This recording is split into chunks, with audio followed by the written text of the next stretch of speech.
President Trump and the MAGA movement are coming off of a massive win, yet the Democrats can't accept it.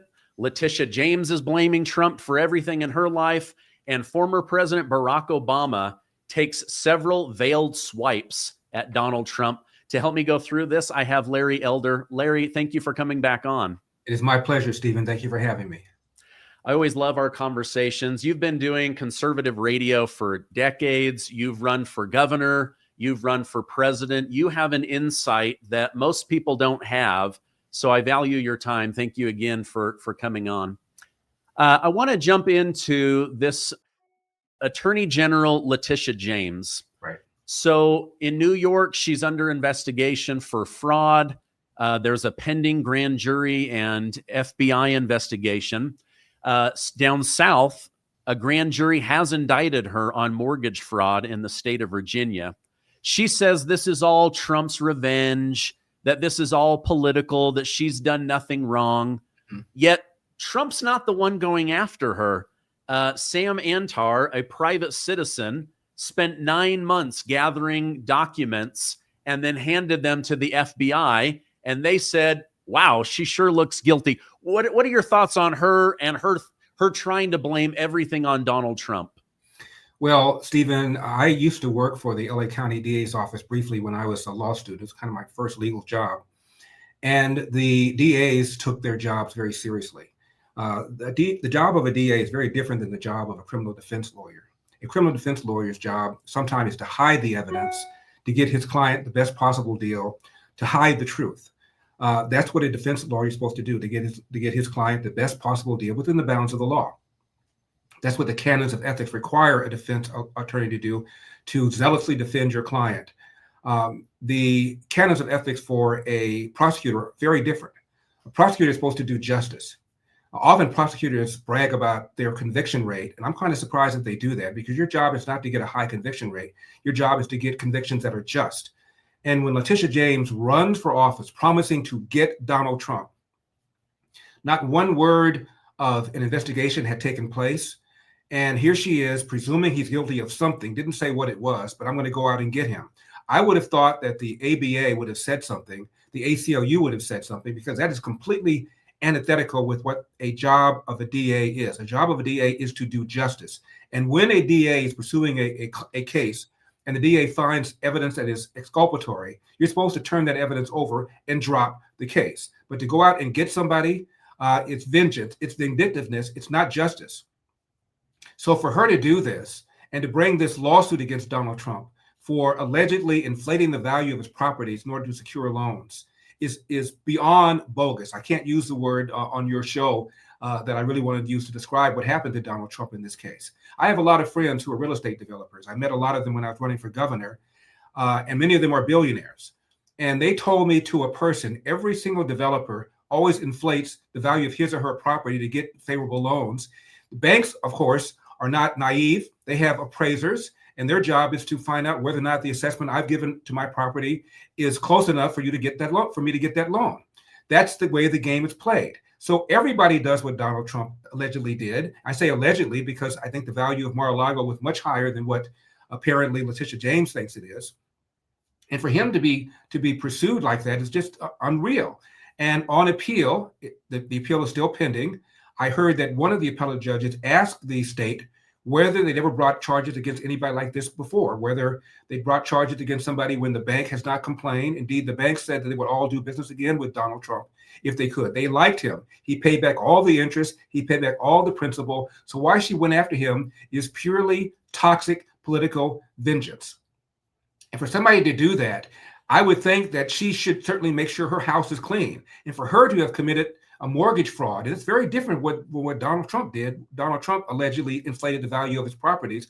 Again, the bank has its own appraisers. They can find out whether or not that inflated value was in fact inflated. What she did was to lie about whether or not she was the primary resident in the property, lie about how many units were in her property, all to secure more favorable loans. That is fraud. And for her to have done that and not clean that up before she went after Donald Trump, it's just brain dead stupidity. She's in very, very serious trouble. And as you pointed out, this isn't Trump's doing, it's her own doing. Yeah. Let me show you something one more thing too, Stephen. go She ahead. recently said, I think a day or two before the grand jury indictment, Donald Trump is too male, too pale, and too stale. Who says something like that? What kind of prosecutor makes a comment like that? And if Donald Trump said something like that, she's too black, too whack, and under attack, he would be accused of being sexist and racist. But she's immune from that accusation, I guess, because she's a black female. It's extremely offensive what she said about Donald Trump. And I'm very, very happy to see her get in trouble just on a personal level. But I also think as a lawyer, she is in serious, serious trouble. Yeah. Let me show you how she responded to this, and then we'll discuss it. You see, I know what it feels like to be attacked for just doing your job. But I also know what it feels like to overcome adversity. And so I stand on solid rock. And I will not bow. I will not break. I will not bend. I will not capitulate. I will not give in. I will not give up.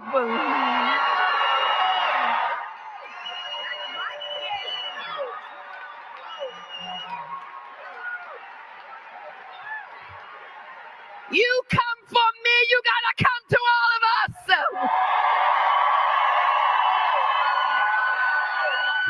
All of us. Every single one of us. We're all in this together.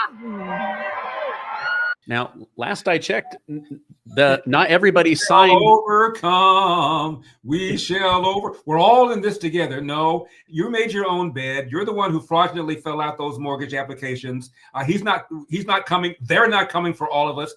You are in trouble. You ought to accept that you're the one in trouble. Take responsibility. Defend yourself without suggesting that somehow, some way, this is an attack on, quote, all of us, presumably meaning all black females. I guess. I don't really know.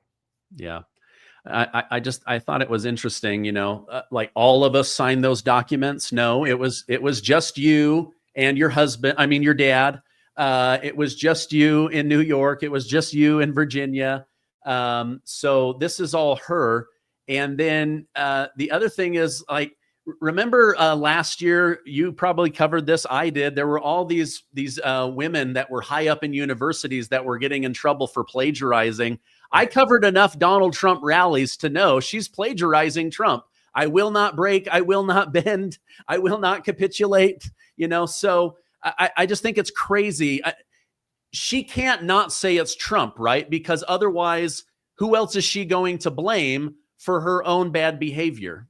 Well, she's relying on the fact that nearly half the country despises Donald Trump. Half the country has Trump derangement syndrome. And all she has to do is just wag the finger at Trump, the way many politicians refer to Trump as a fascist and a Nazi and a Hitler and a tyrant and a Mussolini and a Mao. And sometimes it works. That's what she's hoping, that she'll be able to get a sympathy, because after all, so many people dislike Donald Trump, particularly black people. I saw a poll that found around 85% of black people believe that Donald Trump is a racist. And I think you and I have talked about this. If he's a racist, he needs to go back to racism school. The man has closed the borders.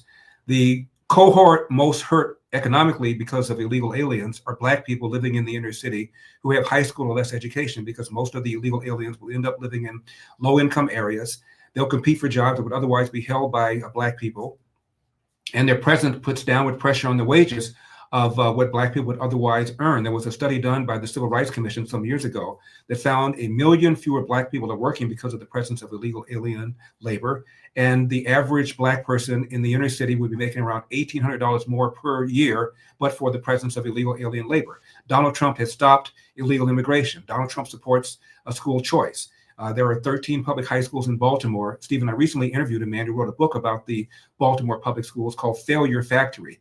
13 public high schools in Baltimore, all located in the inner city. 0% of the kids can do math at grade level. Donald Trump is an avid supporter of school choice. Donald Trump, of course, presided over the best economy ever, and those who benefit more are those at the bottom. So blacks benefited disproportionately from the Trump economy. Donald Trump did what was called the First Step Act. There are a lot of people behind bars with very long prison sentence for dealing with drugs, even though these are nonviolent offenses. Well, the First Step Act allowed some 5,000 people, most of them were Black males, to have their sentences reconsidered and reduced an average of 70 months each. He also, Donald Trump, put funding for historically Black colleges on a 10-year basis. Nobody had ever done that before. So if this guy is a racist, he needs to go back to racism school. And finally, he's doing something about urban crime. Disproportionately, the victims of urban crime are the very Black people that Democrats purport to care about. Donald Trump wants to put the National Guard in Memphis, a very high crime city with a per capita murder rate higher than Chicago.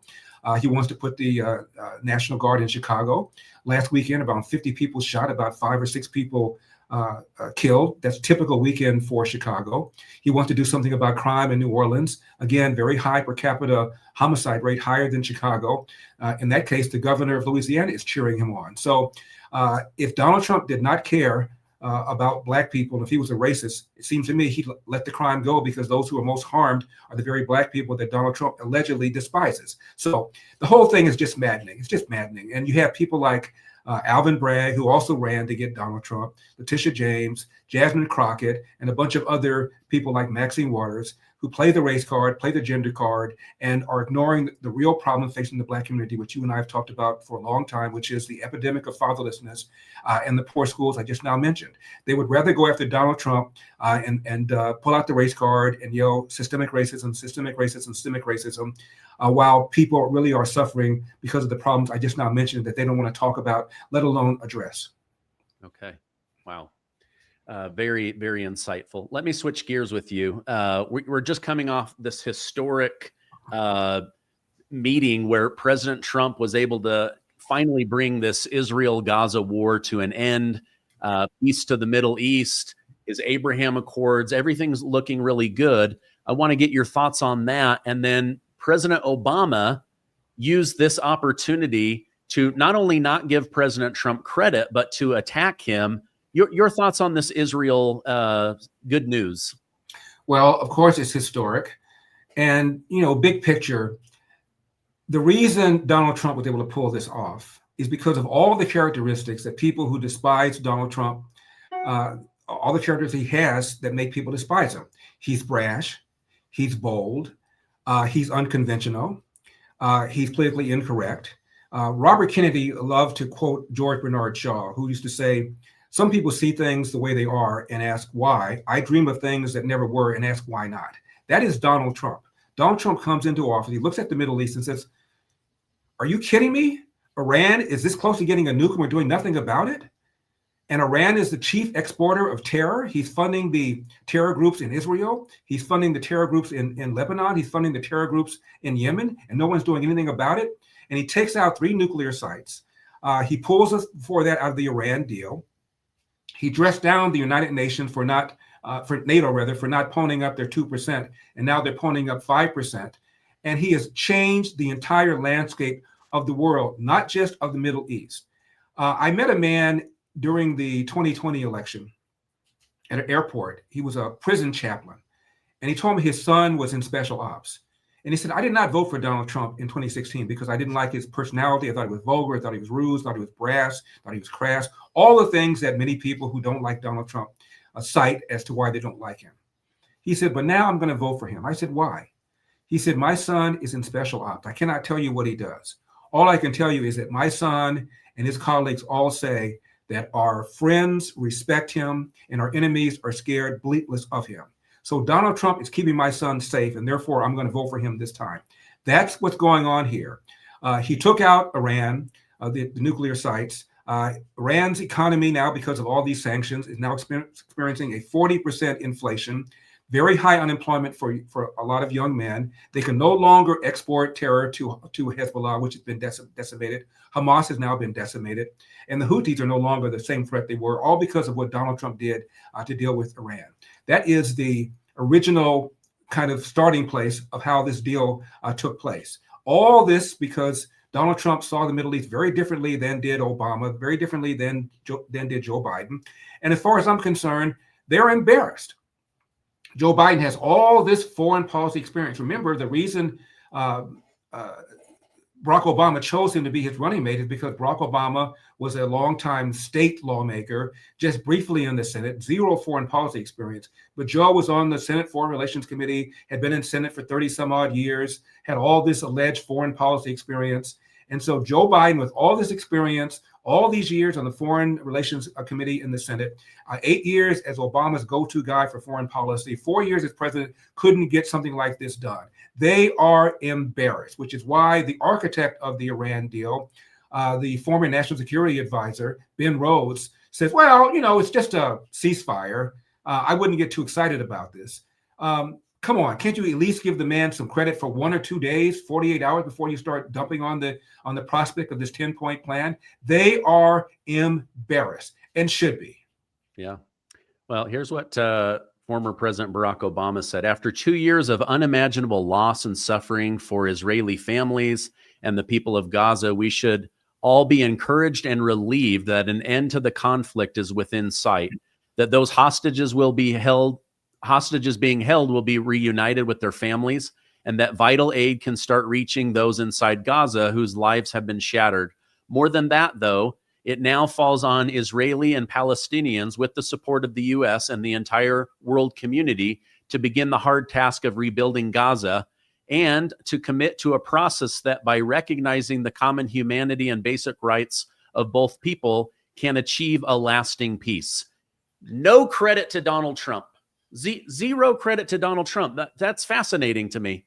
Yeah, and obviously no suggestion that but for the disastrous pullout of Afghanistan under the man that he chose to be vice president, who wouldn't be president had Obama not taken him off the beach and made him vice president, we would not have this conversation. Remember the pullout of Afghanistan, leaving behind hundreds of Americans, thousands of Afghan collaborators, around $7 or $8 billion in cutting-edge military equipment, didn't tell our allies, claimed that nobody advised him that the Taliban would come back and the Afghan government would melt away, even though a couple of four-star generals testified under oath. That's exactly the advice they gave Joe Biden. It encouraged Hamas. It emboldened Iran. It emboldened the other terror groups.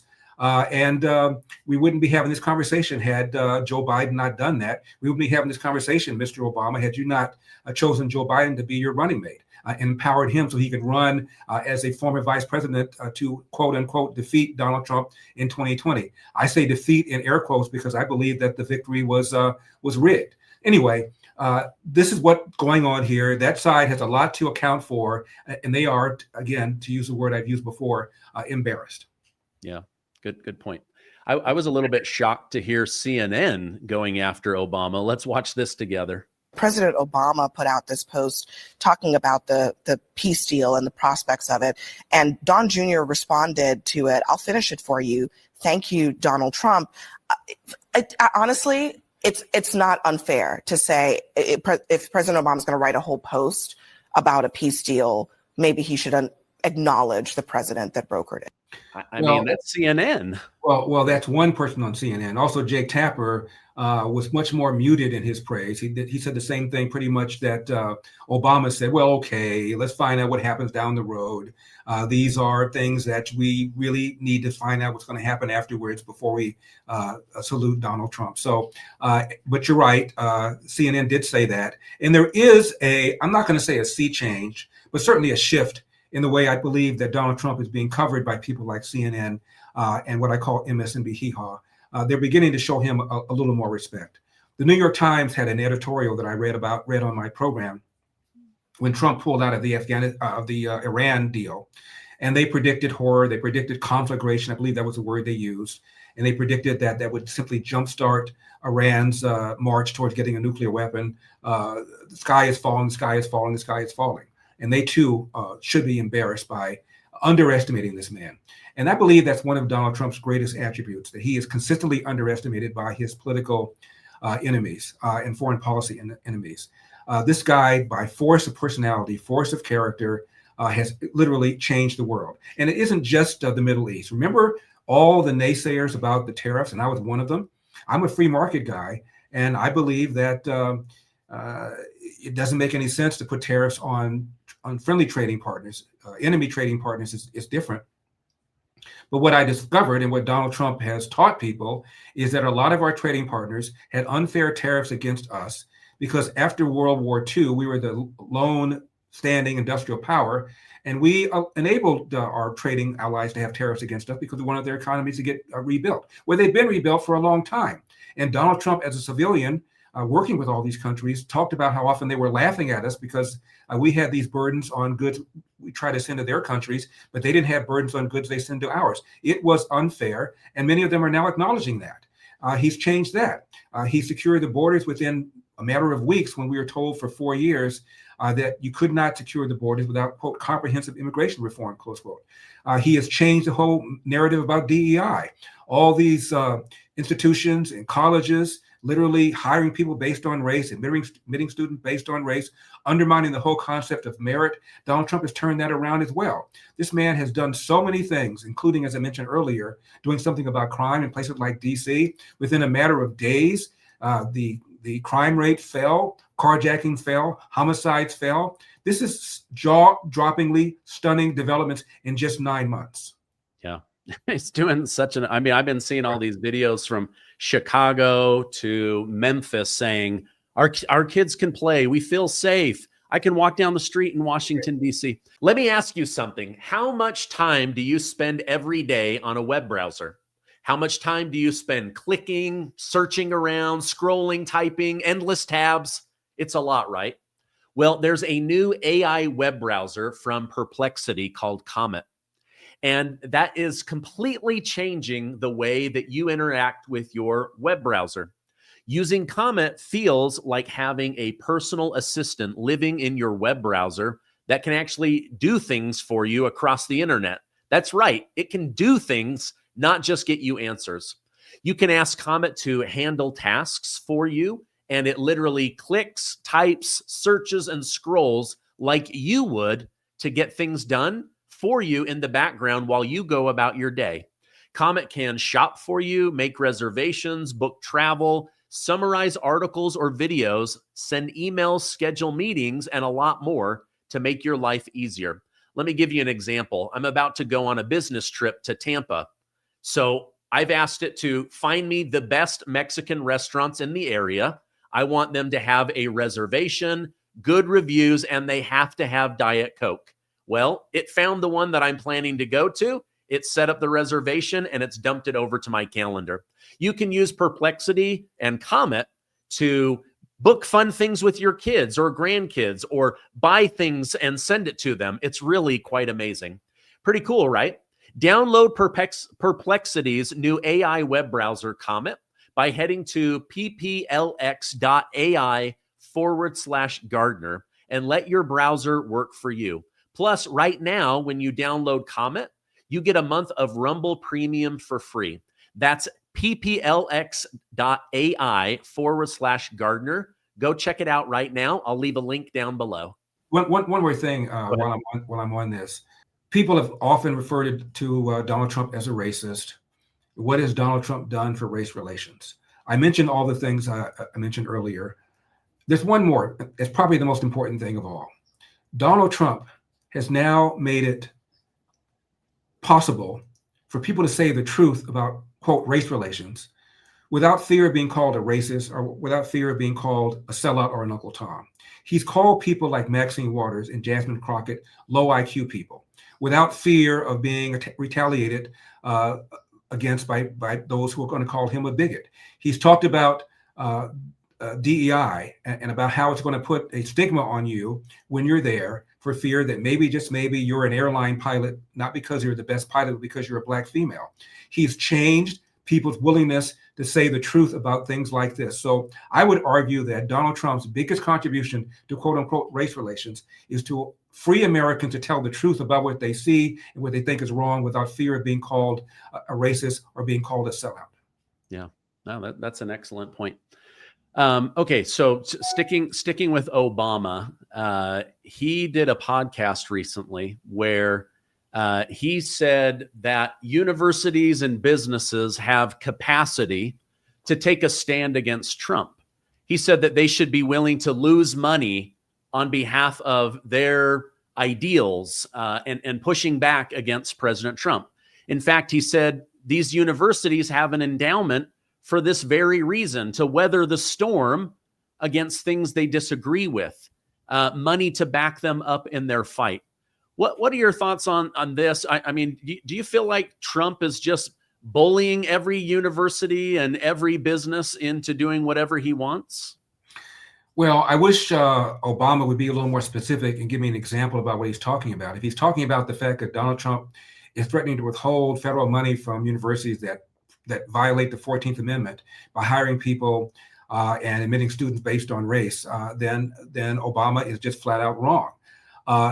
Donald Trump, even though he's the president of the United States, does have a First Amendment right to comment on the NFL, to comment on Hollywood, to comment on Rosie O'Donnell. And if people react to and adjust to what Donald Trump has said, then they're doing that because they believe it's in their own interests. Corporate America, a CEO of a publicly held corporation, has a fiduciary obligation to maximize shareholder equity. And if that means altering policies because those policies have now become unpopular, that CEO needs to do what that CEO needs to do. This is why people like Barack Obama, who've never so much as operated a lemonade stand, are clueless often about corporate America. Yeah. On the university topic, he said, he told universities specifically, if you don't stand up to Donald Trump, you won't be able to hire people from different backgrounds. Now, when I look at humans, every single human has a different background. So they've all got different life experience. So was this a vague way of saying you can't hire people of color? You'll be forced to only hire white people? What do you think he was saying there? It's Obama's vague way of saying diversity is a positive. Universities should strive to have a diverse student body and a diverse professorate, whatever that means.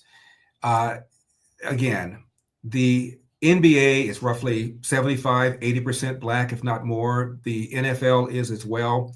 Do you think that that's because they're striving to have diversity, or they're trying to find the best possible people? Well, corporate America is no different. And what the left wants is not a colorblind society, which is what MLK talked about, a society where you evaluate people based on content of character rather than color of skin.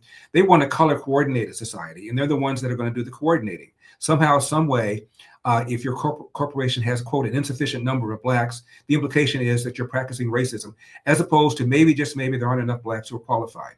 If you look at STEM jobs, for example, science, technology, engineering, and math, those kinds of jobs, unfortunately, because of the lousy education, inner city kids are getting K through 12. There are fewer people who are majoring in disciplines like that, and as a result, in the sciences, you're not going to have as many Blacks and Hispanics as are in the population of America. Rather than talk about how bad the schools are K through 12, what people like Obama is doing essentially is accusing you of racism for not somehow lowering standards to put somebody Black or person of color out there just because diversity is good soup. It's offensive. It is, again, antithetical to what America is all about. America is about merit, hard work. You can make it if you try. You get out of life what you put into it. And Obama and the left refutes all of that narrative, and that's one of the reasons one of the many reasons they despise Donald Trump. Yeah. All right. Earlier in the show, you mentioned Jasmine Crockett. Stephen A. Smith, the podcaster, he went after her pretty heavy, saying that she has this incredible opportunity not only to represent her district in Texas, but the Black community. But instead of leaning into her affluent upbringing, her schooling, her education, her legal background, she decides to represent her constituents as if she is from the hood. Let's listen to what he had to say and then get your thoughts on that. This educated, brilliant Black woman representing over 750,000 people is engaging in verbiage and rhetoric for the streets. And that's fine when you're in the streets. How many of y'all bring the streets to the table when you're at the negotiating table trying to get a deal done? How many of you are able to think that for a second that you're able to to bring street verbiage to Capitol Hill, and that's going to work for you. You literally have senators and congressional figures on Capitol Hill on the side of the Republicans telling the networks, whether it's Fox News, News Nation, or anybody else, please, please, please put her front and center on camera. Why would they do that? Because they know it wins for them. All right. When you ran for governor, I watched many of your speeches. When you ran for president, you are so articulate. You would never change who you really are in order to get votes. You wanted to win because of who you are. What are your thoughts on Stephen A. Smith commenting on Jasmine Crockett? Well, Stephen A. Smith is an interesting character.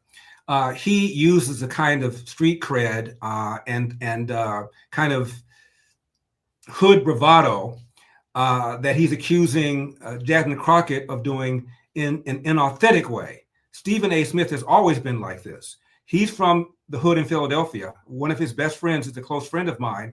And this is how Stephen A. Smith is. He's authentic, which is why I think he brings a freshness to commentary in sports, now in politics, since he's now talking about that. He is getting on Jasmine Crockett because Jasmine Crockett has gone to prep school. I saw an interview before she became a congresswoman where she spoke the King's English, spoke standard English, and now all of a sudden she discovered her inner hood rat. And so Stephen A. Smith is calling out her for being inauthentic. And I think that Stephen A. Smith has a point. The only quarrel I have with Stephen A. Smith is referring to Jasmine Crockett as brilliant.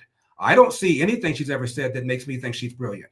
Has she said something? Has she had a perspective that made you go, I never thought about that? What is it that she's done that made him call her brilliant?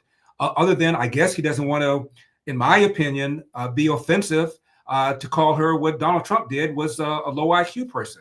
I'm not saying she's a low IQ person, but she certainly has said nothing to me that makes her brilliant. So in my opinion, Stephen A. Smith is kind of hedging his criticism by referring to her as brilliant and then going after her that way. So, again, it is what it is. I like Stephen A. Smith. I think often he pulls his punches. I think Stephen A. Smith fears being canceled by the brothers. So I think he pulls his punches. I've observed lots of things that Stephen A. Smith has said in the past where, in my opinion, he could have said this, could have said that, and been more forthcoming. But I think he also has an audience he's protecting. If Stephen A. Smith has heard this and he's watching, I don't mean to be offensive, Stephen A., but I do believe that you are often very careful about your criticism, particularly of Black people, for fear that you will be canceled by a lot of Black people. Would you ever do a debate with him? Sure, I would. That would be a great show. In fact, he came on my show years ago when I wrote a book called Stupid Black Men. And the title was that because of Michael Moore's book, Stupid White Men. And the book was about how a lot of people think Black people are stupid, which is why they talk to them in a condescending way. And I talked about the history of the Republican, of the Democratic Party in the book, that the Democratic Party was a party of the Confederacy, the party of Jim Crow, the party that founded the KKK, the party of the Southern Manifesto that was drafted after Brown versus Board of Education by a bunch of racist Democrats. I think 2 Republicans signed it that said, we don't care what the Supreme Court said. We're not going to integrate the schools. The party of Jim Crow, the party that decimated the Black family with the welfare state. And Stephen A. Smith was unaware of many of the things that I said. They were also the party that opposed the 13th Amendment, that freed the slave, the 14th Amendment. They gave slaves citizenship in the 15th Amendment. They gave Black male slaves, at least on paper, the right to vote. And Stephen A. was unaware of all of that stuff. He read the book and he said on my show that it enlightened him. He had a different attitude now because of all of that. So he gave me some love back then, but I haven't heard a lot of love since then. Just saying. Well, I think you two could have a really great show. And like you said earlier, like the way he shows up, that's kind of how he is. The way you show up, that's how you are. That's why I think with Jasmine Crockett, they're like, wait a minute, we know you've been to law school. You had a very affluent upbringing. Why are you now behaving like this?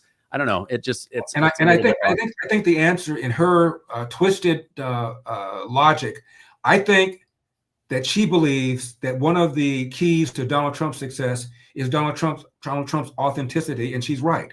And I think she believes that by speaking this way, she's going to come across as more authentic. That's why I think she's doing it. That's the only reason I can think that she's doing it. That's what she thinks is her upside. I think it's twisted. And again, given the fact that she didn't speak that way before, makes her look phony. But I think she thinks it makes her look authentic. All right. That's great. Good stuff. Well, this has been a very enlightening conversation. One final question for you, since you're in California. Bill, do I have to? Somebody has to turn out the lights. Yeah. Billionaire Mark Beinhoff, the CEO of Salesforce, he is coming out in full support of Donald Trump, closing the border, illegal immigration, and cleaning up all the drugs. He says, I can't do this anymore. I got to protect employees. I've got to run a business. California is driving America into the dust. Your thoughts on him coming out so openly? He has a lot to risk by coming out in favor of Trump. Well, also remember the billionaire that gave all that money to Harvard, a Harvard graduate. I think his name is Ackman. After the president of Harvard testified about her unwillingness to do something about the anti-Semitism on her campus, he's now done a 180. Like a lot of people have now come out and have changed their view about Donald Trump. And that's just one of many. Look, California is in serious, serious trouble. Our budget is a disaster. Roughly 1% or so of all the tax filers in California account for almost 50% of the state income tax revenue, which is the largest source of income tax of revenue for California. And you have people over the years like Elon Musk who've left and therefore taken billions of dollars going forward in tax revenues that California otherwise would get. People like Dave Rubin have just left. Sylvester Stallone has just left. These are high earning income people who are disproportionately paying the state income taxes in California. Phil Mickelson left some years ago. And so California is driving out these high-end people, eroding the tax base even further. California has more illegal aliens than any other state, more homeless than any other state. The gap between the rich and the poor is wider than any other state. California has the highest unemployment than any other state, highest income, highest gas prices than any state, including Hawaii. It's in serious, serious trouble. Why? Because we've had decades of Democrat leadership. There hasn't been a Republican elected statewide in California in over 20 years. I tried to change that. And something has to happen. And I'm hoping that maybe it'll happen this time. You have people like Steve Hilton running for governor on the Republican side, Chad Bianco, who's the sheriff of Riverside County, running for governor on the Republican side. And if they can raise enough money, maybe, just maybe, something will happen. The amount of people that voted for Donald Trump 2024 compared to 2020 was almost double. 40% or so of Californians voted for Donald Trump. And about 45% of Californians vote Republican. Yet the representation of Republicans in California is skewed heavily in favor of Democrats. And it's going to be even worse if Proposition 50 passes, because they've done that to retaliate against Texas. So Republicans are being underrepresented here in California. They're going to be even more underrepresented if Proposition 50 passes, because Gavin Newsom is more concerned about running for president than he is about being governor of this state. It's in serious, serious trouble. All right. Well, thank you, Larry. I know how valuable your time is. If people want to catch your show, how do they do that? Well, I'm on Salem News Channel for 3 hours a day, every day. Just go to salemnewschannel.com. I'm also very active on Twitter, @LarryO. That's my Twitter account. I'm active on Instagram. I'm on Facebook. I'm on Truth Social, and I'm also on Threads. So I think altogether, I've got maybe 4 million or so followers on the various social media platforms. So, and I'm also a co-founder of a bank, if you don't mind, Stephen, called Old Glory Bank, which is a non-woke bank. Believe it or not, a lot of banks, including banks that dealt with Donald Trump after he, quote unquote, lost the 2020 election, refused to do business with him. And so if you have a bank like that, that's discriminating against conservatives, discriminating against people like the NRA, you can go to a bank that appreciates your business, will not discriminate against any law-abiding customer. So oldglorybank.com. I co-founded it along with Dr. Ben Carson and the country western singer John Rich and some other people, the former governor of Oklahoma, Mary Fallon, where we have our brick and mortar institution, but it's an online bank. Everything your bank can do, we can do, except we won't discriminate against you because we believe in faith, family, and the flag. Okay, great. Well, that's good to know. I will put all of those links down below. We'll have you on again in the future. I hope you have a great rest of your day. You too. Thank you for having me, Stephen. I appreciate it.